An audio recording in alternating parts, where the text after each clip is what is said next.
In a rapidly changing world, the future of press freedom is both uncertain and under threat. The rise of authoritarianism and populism around the globe, the spread of misinformation and disinformation poisoning the airwaves. The thing that allows dangerous political misinformation to thrive on the platform. And the financial challenges facing the news industry are all major challenges to the future of a free and independent press. Hundreds of journalists around the globe have either been killed or jailed because of their work. I am Maxwell Amunga, a freelance reporter. For numerous journalists, being able to report freely is increasingly becoming harder, and governments everywhere are using more subtle tactics to silence independent media. I want to uncover how this is in and of itself a contentious issue and why we should be worried. More than 80 journalists from the country's most read news site called Index. Press independence has come under threat after an Orban ally bought control of this. The freedom of the press is a principle that has been fought for and defended throughout history. It is a cornerstone of democracy and ensures that citizens have the right to seek and receive information from the media.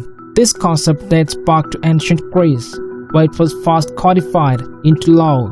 However, it was not until the 18th century that the principle began to be widely recognized and defended. In 1789, the French revolutionaries enshrined the freedom of the press in their Declaration of the Rights to Man and of the Citizen. Since then, the freedom of the press has come under attack time and time again.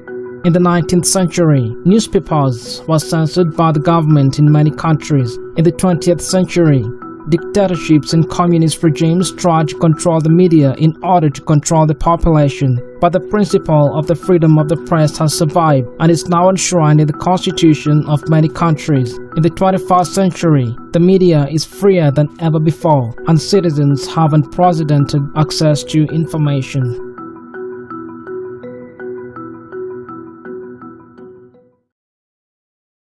There is a lot of debate in the West about the free flow of information on the internet. But in China, there is no debate. The government maintains tight control on what people inside the country can and can't see, making the World Wide Web not so wide.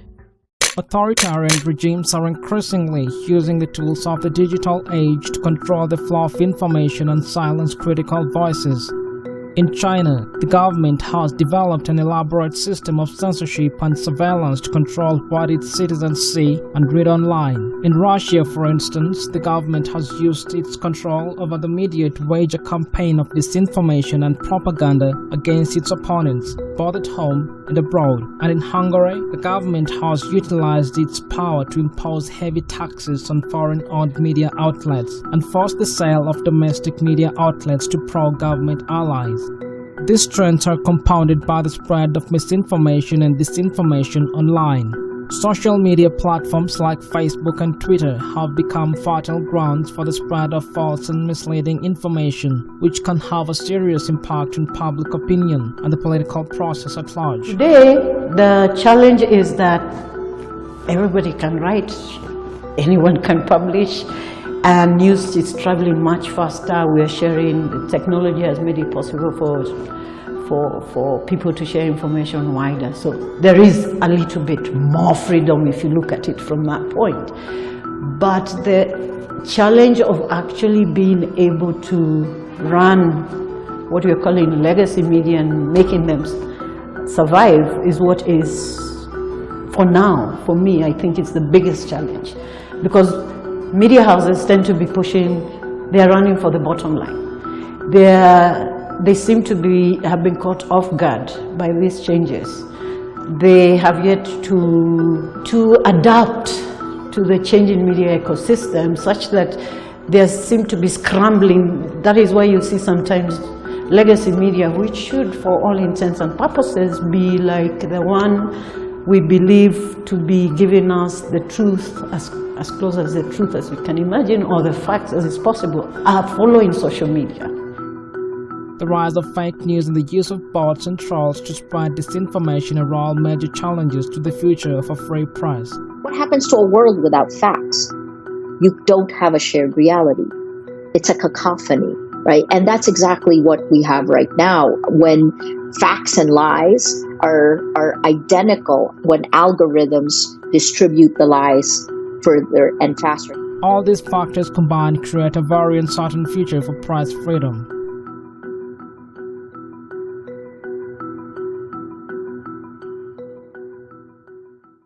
Reporters Without Borders World Press Freedom Index findings for 2022 are worrying, evidencing a new era of polarization set against a backdrop of information chaos, with deepening division among media within countries, but also between countries at the international level. The latest World Press Freedom Index has just been published, and it paints a grim picture of countries across the African continent. Reporters Without Borders says that the situation in two countries, Egypt and Eritrea, is extremely bad.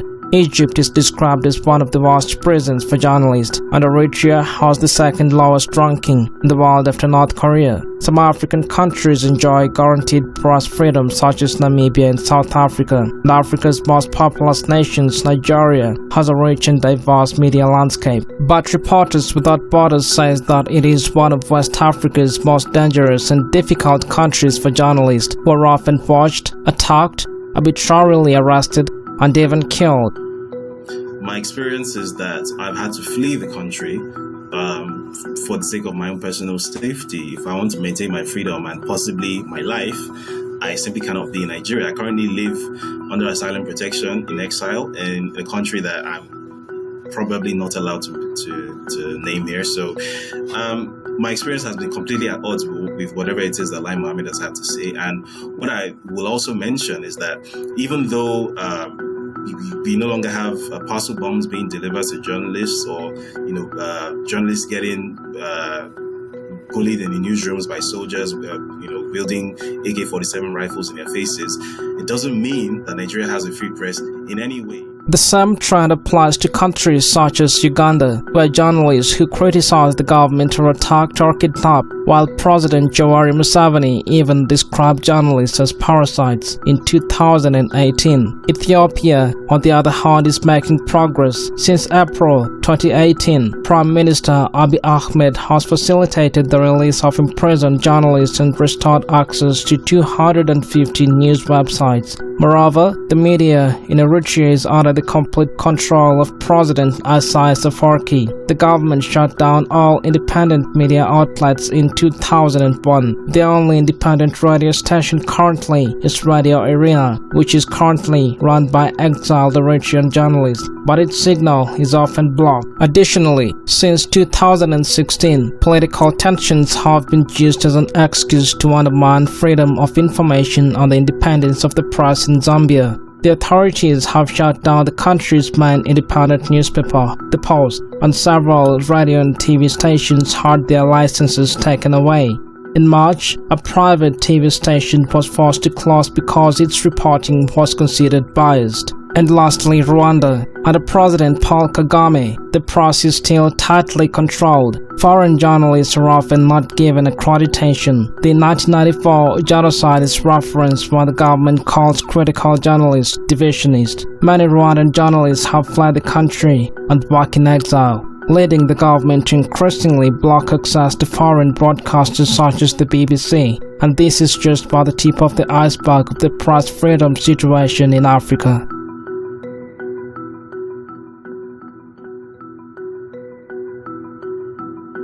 To some international news, Israeli forces have shot dead Al Jazeera's journalist Shireen Abu Akleh in the occupied West Bank. According to the Palestinian Health Ministry, Shireen was hit by a live bullet on Wednesday while covering Israeli raids in the city. Journalism is undoubtedly one of the most dangerous jobs on earth. A few months ago, an organization called Freedom House released a survey on the state of the world's press freedom. And its startling conclusion is that it is now worse than it has been in 13 years. Last year alone, 79 journalists were murdered on the job. That was not the record. We had that mark back in 2007, when 120 journalists died because of their work. But it is broadly in line with historical trends in which about 100 journalists are killed each year, simply for doing their job. What about those under arrest? Well, 2017 was on the record high, with more than 250 journalists in jail globally, with the COVID-19 outbreak seeming to set the pace for this retrogressive act and transforming the dynamics against journalists globally. COVID-19 has had a profound effect on press freedom. The pandemic has resulted into mass censorship and a crackdown of journalists in many countries. How can true journalism be perpetuated even in this era of COVID-19? Yeah. How can now that we've been facing quite a lot of challenges, and so how can that true journalism be perpetuated? How can it be lengthened in as much as these harsh times of COVID-19, which has come with its fair share of our troubles? I think it, at least in terms of our approach at Africa and Sense, that has always been not to be the fastest one out with content. In a high pressure situation like this, where there's a lot of there's a huge lack of information, at least even at the beginning of the pandemic, as you remember, there was a very, very big gap in terms of what people knew about the pandemic, what newsrooms would tend to do, and that's because they've been created to do that, is really rush to the news cycle and try and produce as much as possible. At least 387 people working in the media industry around the world had been imprisoned by December 1st of the year 2020. As per Reporters Without Borders, 5 countries were responsible for over half of all convictions. China led the pack with 117 jailed journalists, followed by Saudi Arabia with 34, Egypt 30, Vietnam 28, and Syria 27. While the majority of imprisoned press workers were still men, the number of women arrested in 2020 increased by a third to 42. The report also highlighted the detention of the Australian WikiLeaks founder, Julian Assange, currently in Belmarsh Highly Security Prison in the UK. Reporters Without Borders claimed that the conditions had become much worse following a coronavirus outbreak in the prison, and that Assange had been placed in de facto isolation. In this regard, what happened was, in the wars that passed, they were generally out of tangible goods such as land, water, and ethnicity, and in those kinds of conflicts, journalists were considered as observers to the conflict rather than participants in it. Therefore, in war zones, journalists were targets.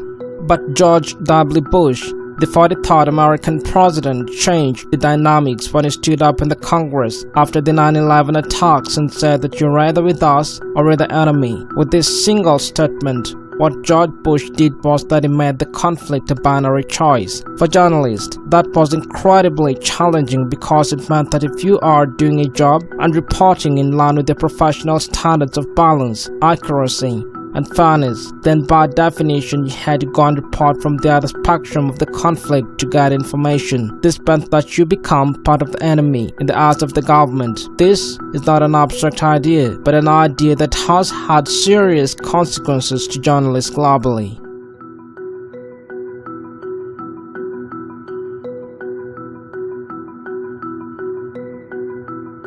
This year's Nobel Peace Prize has been awarded to 2 journalists.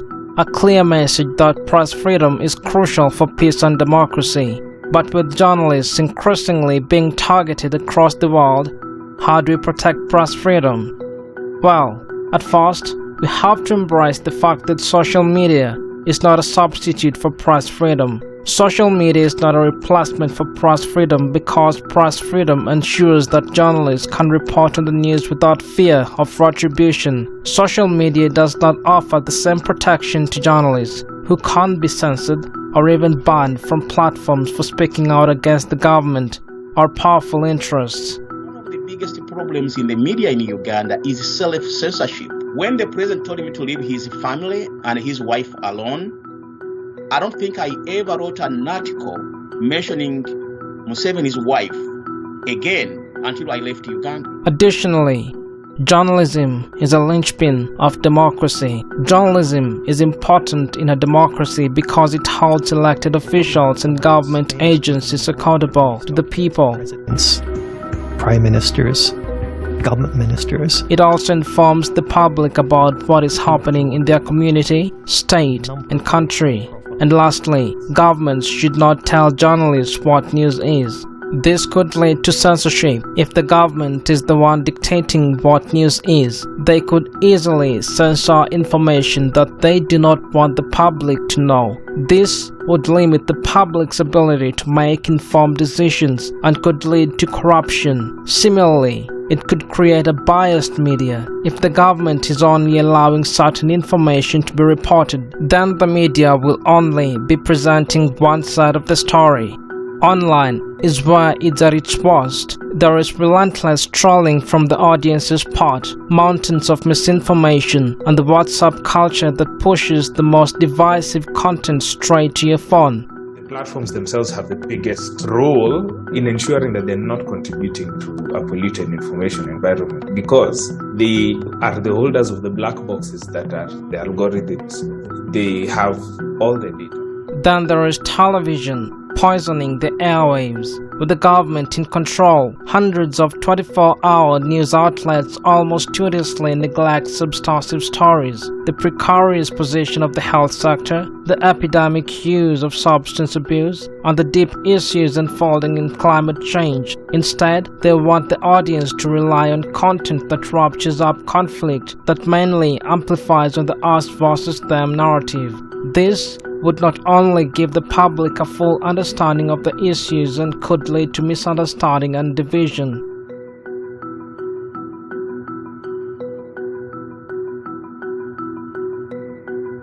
The freedom of the press should matter to all of us because it is the cornerstone of democracy. It ensures that citizens are informed and can hold their government accountable. It is a check on power and a safeguard against corruption. When the press is free, societies are more stable and peaceful. A free press is essential for democracy to function. It is the watchdog that keeps politicians honest and informs citizens about what their government is doing.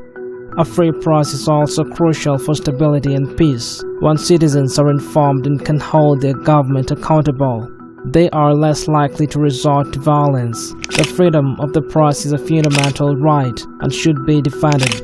We all have a stake in a free and independent press.